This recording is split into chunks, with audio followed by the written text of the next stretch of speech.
আজকে 12ই রবিউল আউয়াল, আমাদের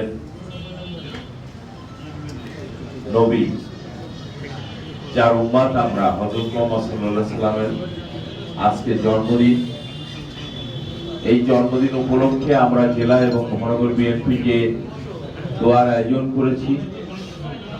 মহান আল্লাহ তাআলার কাছে ফরিয়াদ যে আমরা যে নবীর উম্মত, সেই নবী ছিল আমাদের সৃষ্টিকর্তা মহান আল্লাহ তাআলার কাছে সর্বশ্রেষ্ঠ ব্যক্তি হিসাবে। তিনি তাকে নিজের বন্ধু পরিচয় দিয়েছিলেন যে আমার বন্ধু।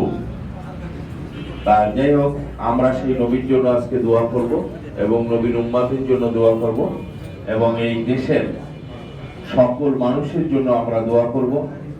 দেশের আজকে একটি গণতান্ত্রিক পরিবেশে বাংলাদেশের মানুষ মুক্ত বাতাসে চলাফেরা করছে, কথা বলছে। দীর্ঘ 17টি বছর সংগ্রামের পর এটা পেয়েছি আমরা।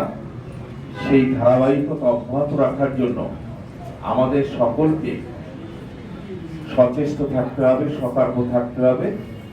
ষড়যন্ত্র চলছে, ষড়যন্ত্র ভবিষ্যতে হবে। ষড়যন্ত্রকে মোকাবেলা করে আমাদের সামনের দিকে এগিয়ে যেতে হবে। এই জন্য আমরা আজকে এখানে দোয়াও করব যে আমরা যাতে সফলভাবে আমাদের প্রধানমন্ত্রী জনাব তারেক রহমান, যিনি সাদামাটা জীবন নিয়ে এই মানুষের কল্যাণে কাজ করছে, তিনি যাতে ভবিষ্যতে সামনের দিকে এগিয়ে যেতে পারে, আমরা তাকে সহযোগিতা করতে পারি। এই জন্য তার জন্য আমরা সকলে দোয়া করব। শহীদ প্রেসিডেন্ট জিয়াউর রহমান, বেগম খালেদা জিয়া এবং আরাফাত রহমান প্রভুর জন্য আমরা দোয়া করব।